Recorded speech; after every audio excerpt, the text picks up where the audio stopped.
Welcome to For the Long Run, the podcast exploring the why behind what keeps runners running long, strong, and motivated. I'm your host, Jonathan Levitt. Through personal and professional connections in the running world, I have the privilege of getting to know some amazing athletes. I've always been fascinated by the psychological aspect of running, and this podcast is aimed at exploring this and much more. I hope you enjoy. Welcome back. I have Ruby Wyles joining me on the podcast today. Ruby, thanks so much for taking some time to chat. Thank you very much for having me. For sure. You, I think you win the award of most excited and energetic listener. So congrats on that. Oh, I'll take it. A badge of honor. Yes. Well, awesome. It's fun to have you on for a chat here. But before we go too far, first question: who is Ruby? Okay. I knew this was coming, but that doesn't like make it any a test when you have the answer, the questions ahead of time. It doesn't make the questions any easier to answer because it's a big question. I guess there's two layers to me. You have the more superficial layer on the outside, in which I'm an athlete, I'm British, I'm a daughter, I'm a friend, I am a student, and then you have the more deeper side to me, which is kind of more about my qualities that, I pride myself on. I think I'm gritty, I think I'm stubborn, I think I have good intentions. I may not always do things the right way, but I think I have good intentions, and I think I'm a constant student of life. I love that. Always growing, always learning, and Absolutely. Evolving. So I definitely want to dive into the gritty, stubborn, and good intentions, but given this is a running podcast, we'll set the stage with the running. So you said you're British and you're a runner. Where and when did you go for your first run? I thought I'd say I was British to save everyone else listening to the interview trying to think, am I Australian? Am I South African? But no, I'm British.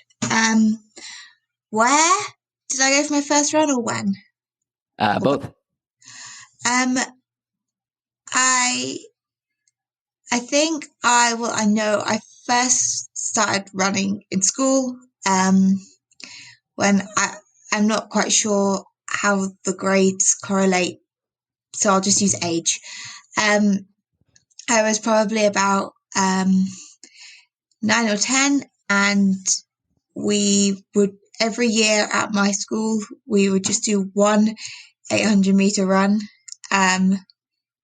in our PE lesson during the summer, where we would do some track, but it wasn't organized. It was just for the PE lesson, and we had this, I think it was about 150-meter grass track.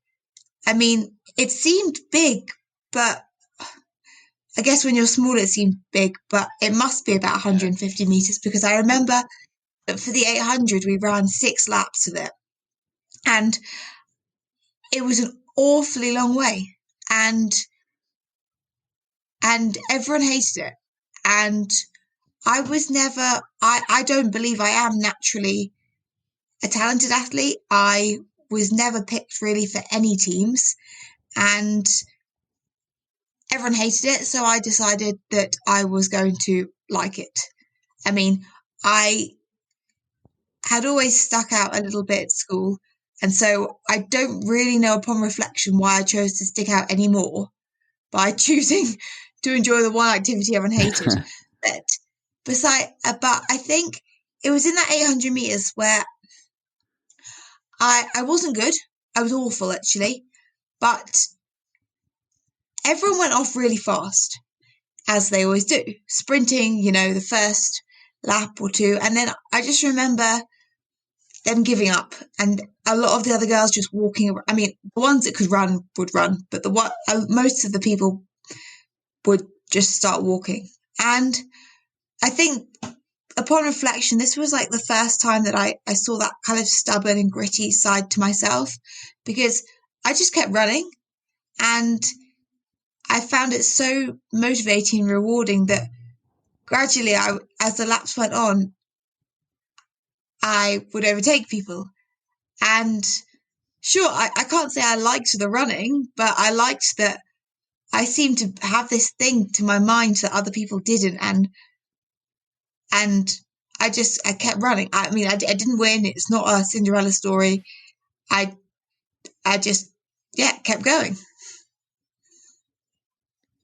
And here we are today. You're running collegiately, and you've had some ups and downs along the way. So I'm curious, what's from that first 800 meters to today?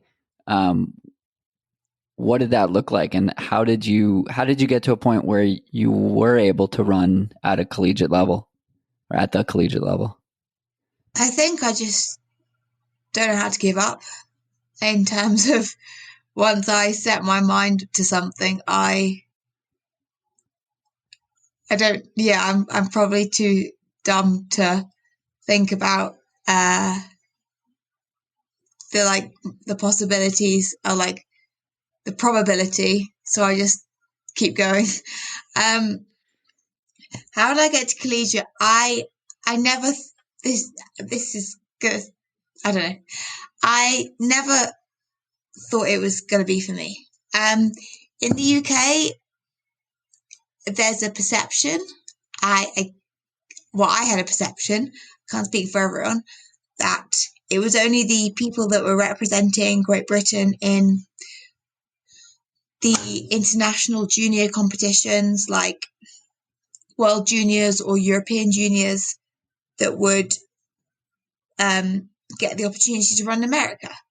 And so for that, I know that there's the kind of times that those girls are running is like in high school, the girls representing Great Britain are running under 2:05 for 800 meters, or 16 minutes for 5K, or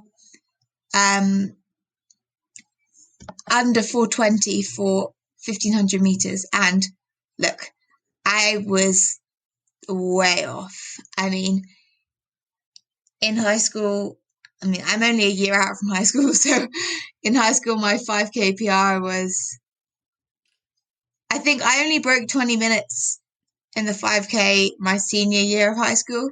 I only really started running when I was like, I say running like, yeah, running out of choice for after like when I was 15.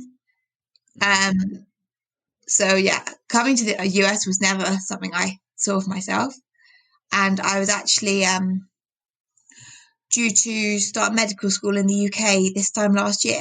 In the UK, if you if you get the very top grades, you can go to medical school and study as an undergrad. And I was lucky enough to have had that opportunity. So to me, that was what I was going to do. And then the summer of my senior year in high school, I competed in the British champs for the under 20s, and I won the silver medal in the 5,000 meters. I mean, it wasn't a particularly fast time, but a silver medal is a silver medal, and you can only race 2 turns up, right? Exactly. Yeah. And it was a great, great opportunity because there was a lot of coaches had come over from America to watch our junior championships, because I guess that's where they recruit themselves for the schools. And a few coaches spoke to me afterwards, and I just started having talks with them. And all of a sudden I walked away from that meet more excited by the fact that some people from America had talked to me than I was really about the silver medal.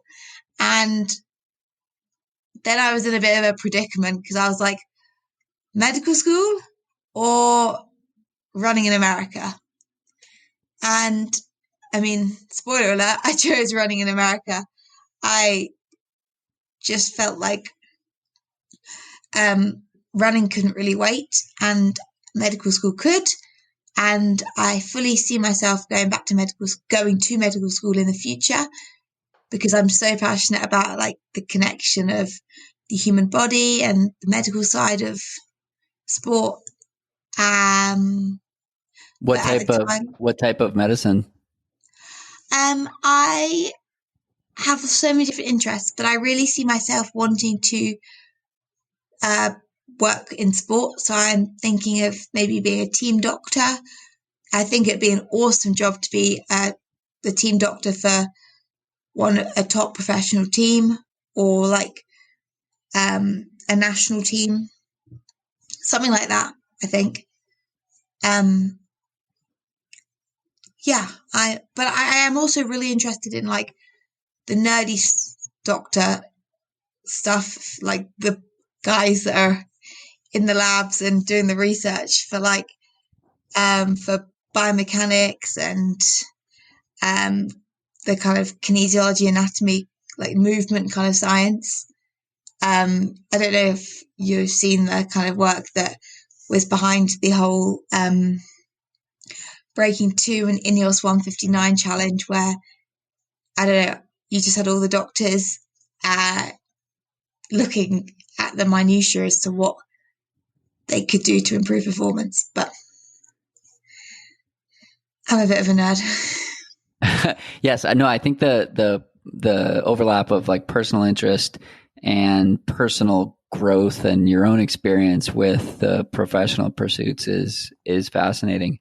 So to that point, you posted recently a blog with the caption, "A minor setback paves the way for a major comeback." So I like to use the line, sometimes you have to pull back to spring forward.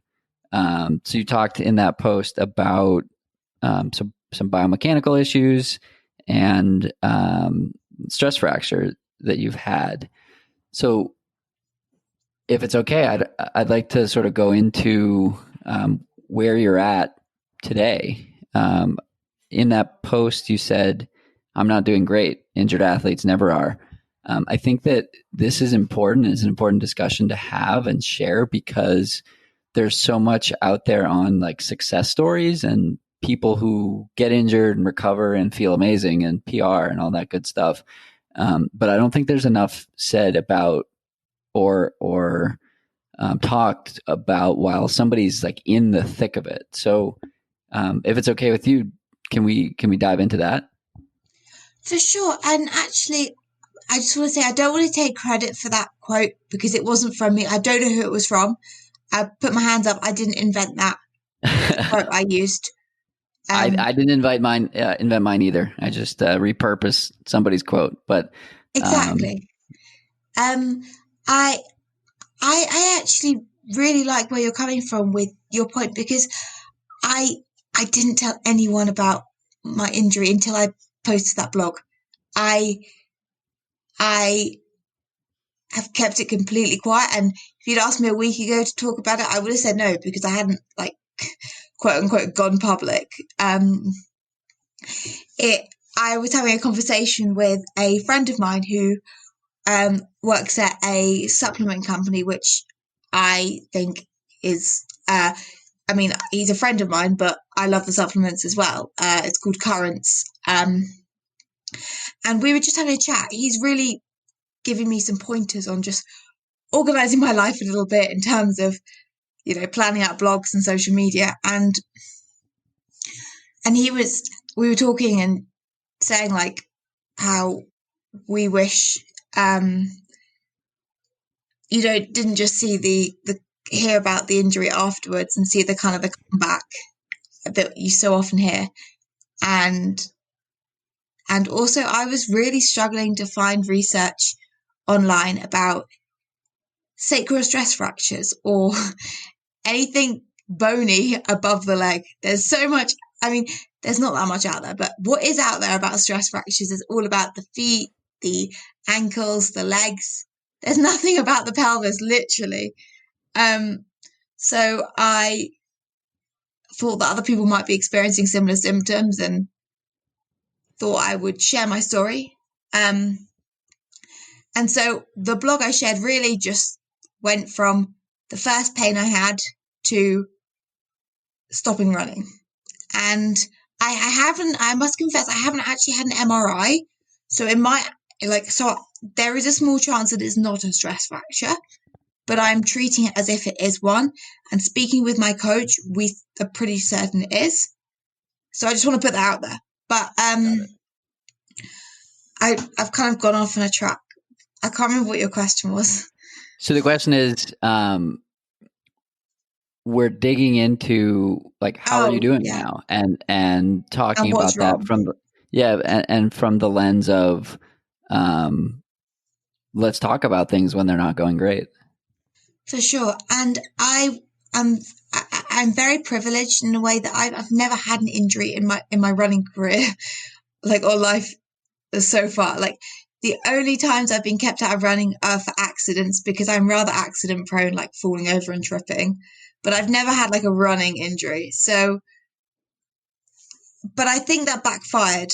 And that's what I wrote about in my blog. I think the fact that I've never had a running injury meant that I didn't spot the red flags or warning signs until my body was at a place that was more hurt. I haven't been injured, so I didn't really understand where the grey zone between this is a normal ache, this is just stiffness, which is what my pain started off as. It just started off as I'd wake up in the morning and have a little stiffness in my glutes and lower back.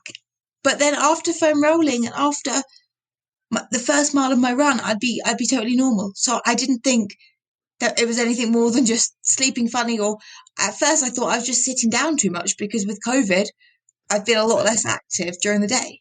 And so I didn't really know what, and I still don't really know myself when it went from a normal stiffness to Ruby, something's wrong.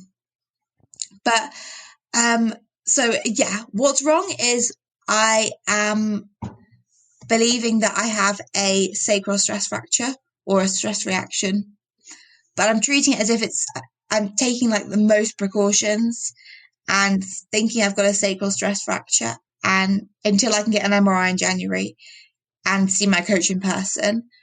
And so I'm not running. And the first few weeks, it's been 4 weeks now, 4 weeks yesterday of not running. And the first few weeks were okay, because I was still in a lot of pain. And to be fair, it was a bit of a relief not running. Before that, it took quite a while for me to psych myself up to run, because I knew the first mile or two I'd be in a lot of pain, like hobbling along. And I kind of, I don't know, I think I needed the permission from someone else to be like, Ruby, stop running.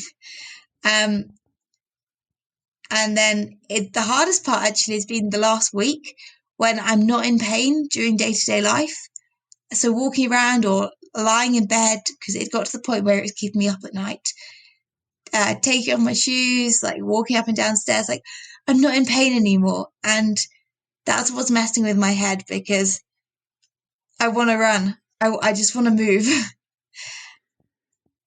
But it's what you can't see that needs the healing. Like, it's the body needs healing, and I know that will only happen if I continue to rest. And so I'm all in on this process of resting, because I only want to go through this recovery process once. And I know that if I rush it or run too early, I'll set it back and I'll have to go through it again. Whereas I'm like, I'm going to go through this once, and once we'll get is all. But I think in terms of like me not doing okay, I think that was just like, I love running, and this is slightly off running, but at the moment I'm going through a tougher time, because I am miles away from my family and friends in the UK. I am in between schools. In January, I will be headed to a different school than I finished this semester at. So my future's a bit uncertain. I'm still living in my dorm room, but everyone really from campus has gone back home. And, well, not really, they have.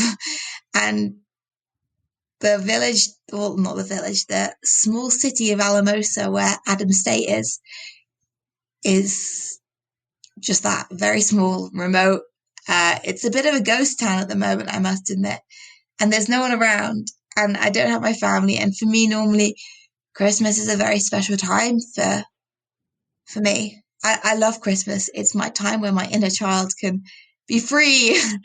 And that combined with an injury has been really hard, because these emotions, my way to deal with these emotions is to run them out, go for a run and clear my head. But now I don't have that option.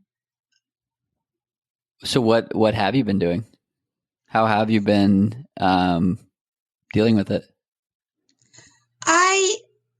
I've been really creative recently, and I think maybe this is because, one, I've had the time, like I have nothing to do. Well, I have plenty to do, actually. That's a lie. I'm keeping myself busy, but and maybe this comes into a slightly different topic, but I guess because I'm not running, my body has more energy, because as people should, you shouldn't reduce what you're consuming if you're injured, because your body needs the fuel. So eating the same amount, really, and so my brain has like more energy, and I think that could be why I have just felt so creative recently. I've been doing a lot of writing and reflecting, and and I've really been able to write some blogs, just process my thoughts and think, introspect, which is dangerous at times, but I think you come out the other side. And I've been loving reading. I'm a huge bookworm, and I've actually drafted out a blog to come out next week about my favorite books of 2020. But the last few weeks, I've been reading so much. So the part about what was it? The part about the introspection and writing, has that always been a tool that you've used in times like this, and in general? It's been a tool that I've wanted to use. What do you mean? It's been something that I know is helpful to me and that I wish I did more of. Why is it helpful? I think, and also I'm not very good at writing in the moment. I'm good at reflecting on things. I wish I was better at writing in the moment, but I'm not.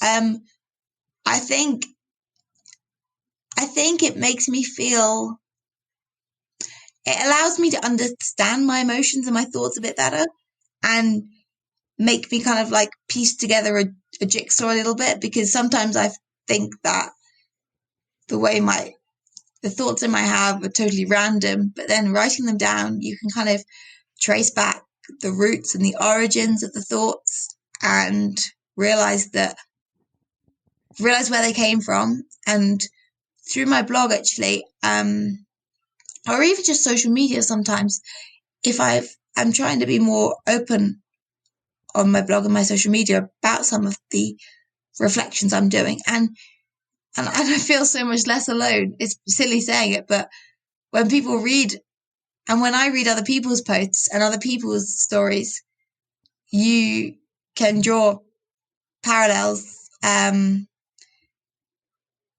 between you and them, and you feel less alone. You feel like, oh, I'm not the only one thinking this way.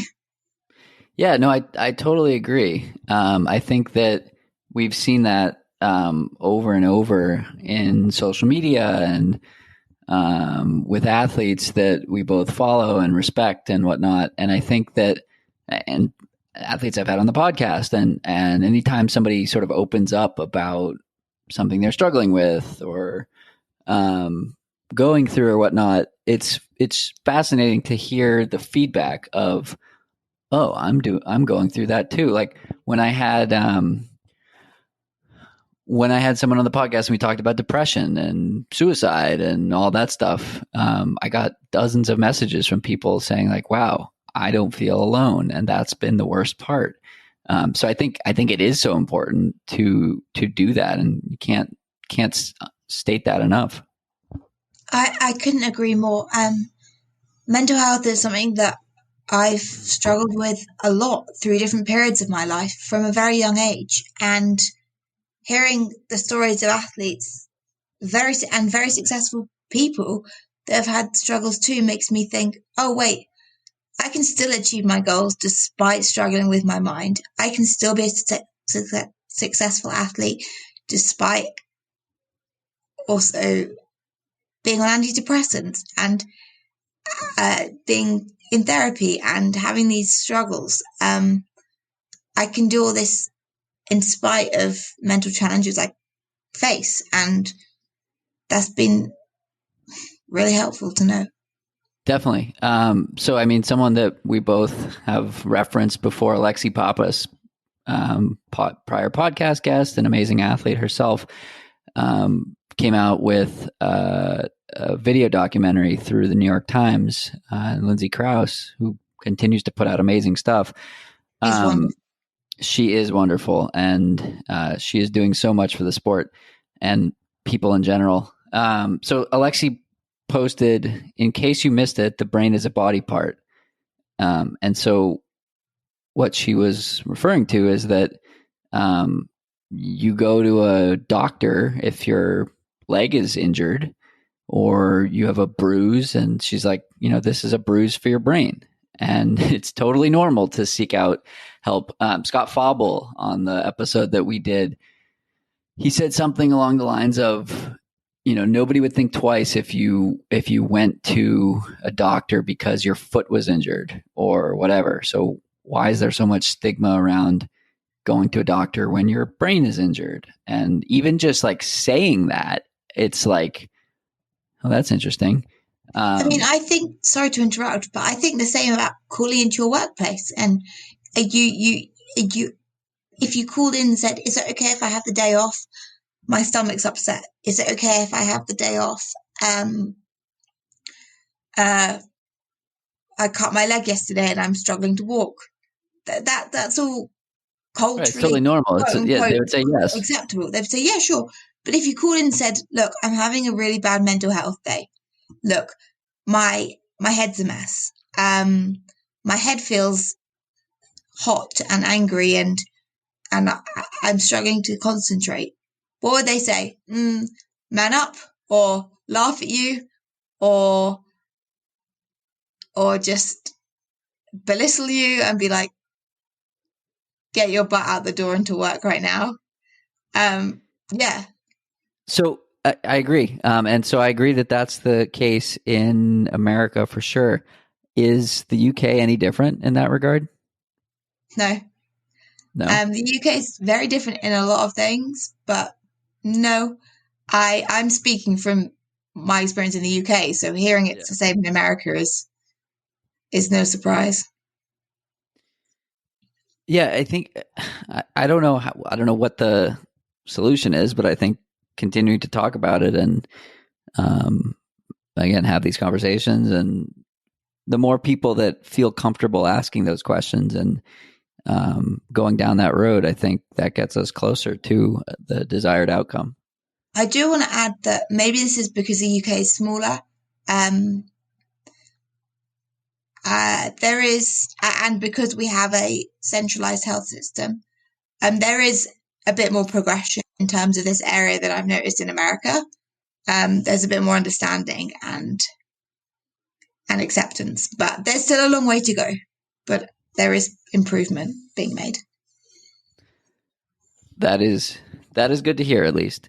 So in the intro, you talked about being gritty, stubborn, but having gritty and stubborn, but having good intentions. How do you take those? So switching gears a lot. How do you take those qualities and sort of sharpen them and use them to your advantage? I think it's a work in progress. Um, I, I gritty and stubborn in terms of my own um, passions and pursuits and goals, like coming to America and continuing to run, and even when um, COVID hit and training was affected, like I still got out the door and got my miles in. I still kept training, doing my workouts, no matter where I was or what the circumstances were. I did it in a safe way, but I I didn't let anything stop me. When the pandemic hit, I still had half a semester to finish off, and I did that from my room. I continued the online learning and achieved the top grades that I wanted for myself, and I didn't. Yeah, I mean, when I have my like head fixed on something, whether it's like achieving good grades or being as good as I can, or trying to find out how good I can be in my running, I don't really know how to take a I don't really know how to take an exit on the highway. I don't know how to pivot or give up. So I just keep plowing on. And in terms of having good intentions, I think it I don't know, I mean well with everything I do, whether it's for myself or for others. And I think sometimes it backfires, but I think everyone has that in terms of trying to do things with a good heart and I don't know, coming back. Like, for example, I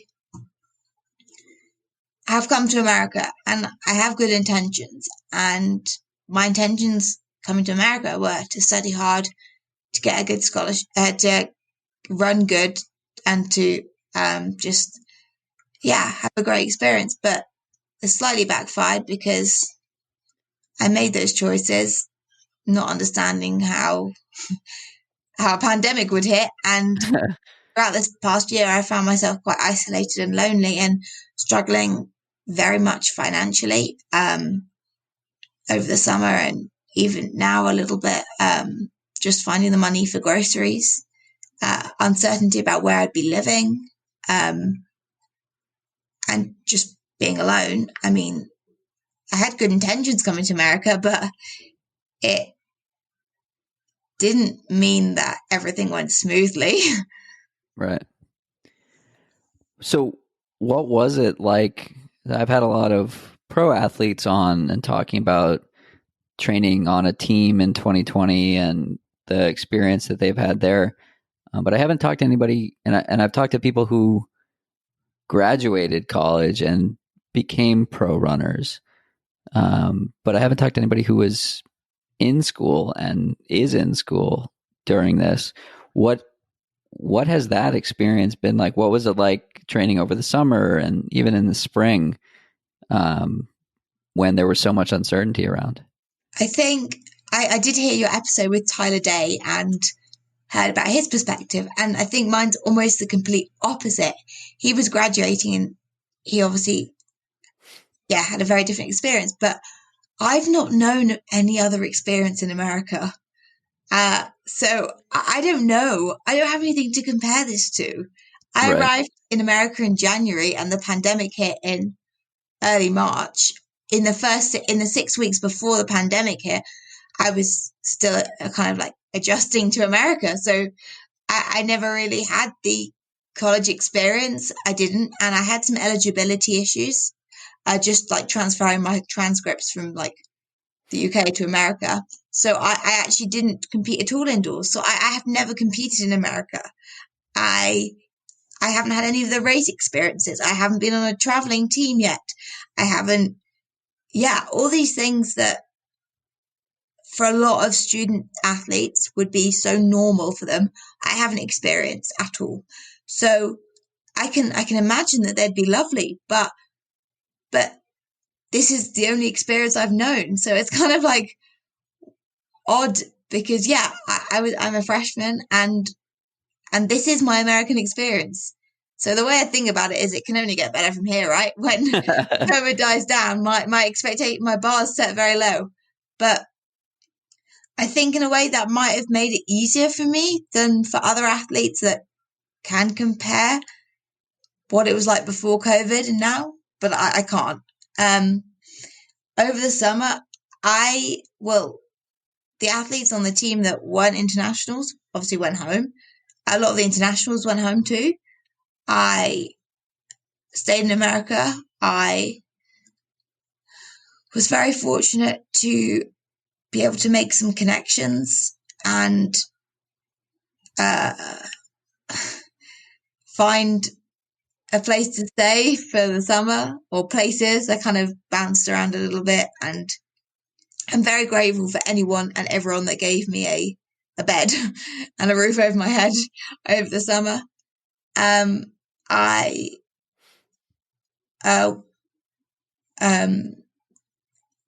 reached out to a great coach, Matt Daniels, who helped me over the summer with some training. I kind of used my own knowledge as well, because I was the one that knows my body the best. I knew the demands of trying to run in the Texas heat and humidity of the summer, and I made it through. What was it like working with Matt? I've gotten to know him as a friend and athlete, and I've heard amazing things about him as a coach, but I'm curious to hear your experience. I only worked with him for quite a really short time, actually, only a couple of months, but I have had some different, less positive experiences with coaches. So what stood out to me was how nice Matt was to me. Like, he praised me in my workouts. Like, I know my other coaches had good intentions, so I'm not going to mention their names, but I never received much positive reinforcement after workouts. I always received a lot of criticism, or you were too slow on this, or you didn't do this right, or this was, I never really, like, so if my coach in the past had ever said, that was okay, to me, that would feel like winning a gold medal, because she said, okay, she's not giving me criticism. But for once, Matt was like saying, wow, that was wonderful. Even when I was hard on myself, and even when I was saying that was slow, he'd be like, no, that was good. I'm happy with your effort. And that it was definitely too good to be true. I kept messaging him being like, are you sure? Could I have done something like this better? Could I have done that? He was like, no, it was good. So no, he was really, really encouraging and supportive. And that was what I needed that's what I think all athletes need, but particularly over the summer when I had a lot of other pressures weighing me down, and just the mental, like I did struggle with my mind and depression over the summer, and having Matt there to give me the boost that I didn't have in other aspects of life was wonderful. So yeah, I have nothing but great things to say about him. Yeah, it's awesome to hear. He and I share the same coach, and they're infectious. Their positivity is infectious and incredible, and it's so genuine. I've shared some runs with Matt. Yeah, I've shared some runs with Matt. I've podcasted with him. We've hung out in Colorado and California, all these other places, and that's just who he is to his core. And I think everybody needs that kind of energy and positivity. David, my coach, is like that, and your own personal cheerleader. Yeah. And so like I have a therapist, and if my therapist was my personal cheerleader, I would get a different therapist. But if a coach is that, I think that's great. I agree. And I just want to say, I love you, Matt, but I reached out to David first, and, Shot fired. but I hadn't heard of Matt. Yeah. But I heard of David Roche and Megan Roche. and I reached out to them because I've seen what wonderful things they're doing, and they recommended me to Matt. And so Matt came with the highest recommendations, and he was wonderful. That's so great to hear. Yeah, I think that. So I was saying that David was that for me, where like I needed it this year as well, and it's like that reinforcement that what you're doing is right and what you're doing is great, and blah blah blah blah blah. I think it's super important. Matt wrote in a question, and he said, "Favorite mountain run location at Adams State." Oh well, I'm sorry to disappoint you, Matt. I've only been able to have yeah. I've had an interesting experience at Adams State because of the COVID, meaning that we haven't been able to travel to the mountains really. Um, so I've only actually been on one mountain run, and it was great, but it was also awful. We went to this mountain. We went up this trail called Rock Creek, and I think we climbed over. Oh, I want to say we climbed. Oh, I can't remember. I will. Let me have a quick look up. But it was basically we were dropped off at the bottom of this mountain, and we ran up the mountain for about 10 miles, and we reached the top, and it was beautiful. It was a lovely mountain run. But then we were driven back down, and that didn't sit with me. I wanted to run back down. Like I wanted the reward for like climbing this or running up this huge mountain. Yeah. The downhill is the reward. Yeah, and so what? If it was an extra 10 miles, I'd be like, no, Well, that's I some want downhill. Yeah, exactly. Especially as my fastest mile on this run, which this had like a dip in it, so it was like part of it was downhill, was like about it was just under 7 minute a mile, but then that was my fastest by like 2 minutes. The rest of mine were close to 9, and then the last 3 was so hard, and I think I finished with some miles like 11 minutes, 12 minutes, and I was running hard, and it was wow. It was a great run because well, it was my first mountain run, and it was a great run because going back to my first 800, I persisted. I gritted it out, and when others, I wouldn't say that they didn't give up because no one on the team gave up, but when others were struggling more, I I kept going, and I was proud of my effort that day. That's awesome. Yeah. Sorry, go ahead. I don't have anything to say. I was going to say the discrepancy between what's hard on a mountain and what's hard flat is wild. I mean, I've run a 25-minute mile that was hard on a mountain, then a 7-minute mile flat that felt easy, and so there's no comparison between mountains. I think that's what I love a lot about it. Do you think that when you get back into running that you might weave some of that in? Oh, I feel not guilty, but I feel annoyed that I haven't been able to give this wonderful environment justice. Like I want to go on so many more mountain runs and explore. Just going back to that run, I've just pulled up my GPS data from it, and I see that my fastest mile was 7:06, and my slowest was 10:36, and for I'd say 3/4 of the run, my heart rate was in like the kind of zone for 160 beats, and I wanted to look at the elevation gain. When we started, we were like, because obviously I'm at altitude, we were at about 9,200 feet, and then we finished at closer to. Where is this? I'm in Alamosa, Colorado. Oh, got it.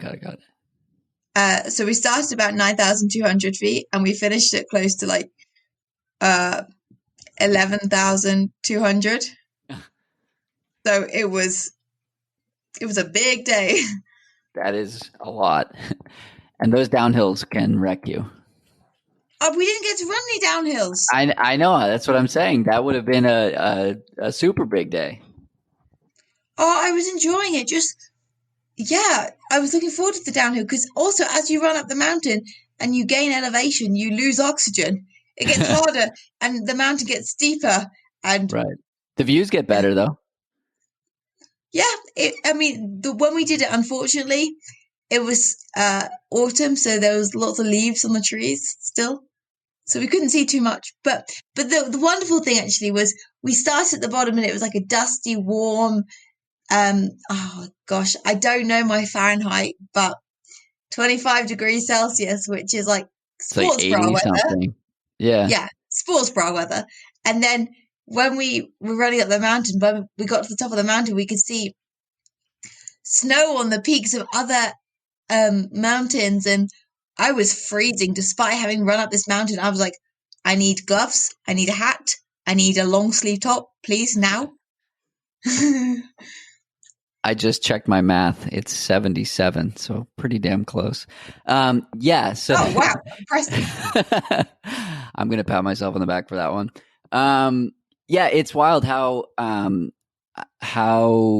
it can go from, pretty warm and hot to pretty warm and hot, pretty hot to cold in that type of environment. But you would think because you're running up a mountain, so you're putting a lot of effort out. I said my heart rate was like 160. I was working hard that my body would be warm, but it wasn't. It was cold. It's all part of the experience. I think it must be closer to like in the 40s when we got to the top of the mountain. It was cold. And then just to stop, you get even colder. Oh, absolutely. So switching gears a little bit, what do you know now that you wish you knew when you started running? I wish I knew that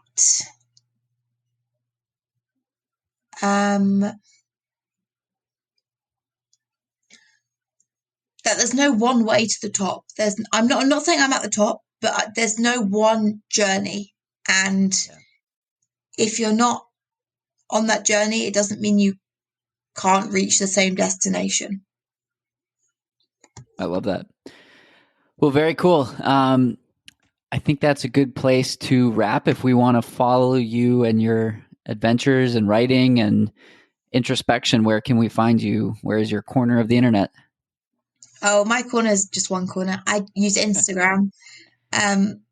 It's my name, R Wyles, or like my R and then WYLES XOX on Instagram. And in my bio on Instagram, there is a link to my blog, which is probably the easiest way to find that too. Awesome. Well, Ruby, thanks so much for taking some time to chat today, and hope to see you on top of a mountain or at a track or somewhere fun sometime soon. I'm honored that you would want me on the podcast because you've had so many of my idols. Well, thank you for coming on, and you've done so much promotion of the podcast and writing about the podcast. So thank you for doing that as well. No worries. My pleasure. That's it for today's episode. Like many long runs, it's sad when it has to end. I hope you join in next week on For the Long Run. And in the meantime, happy trails. If you've enjoyed this episode, it would mean a lot to me if you shared it so that others can find it and enjoy it too.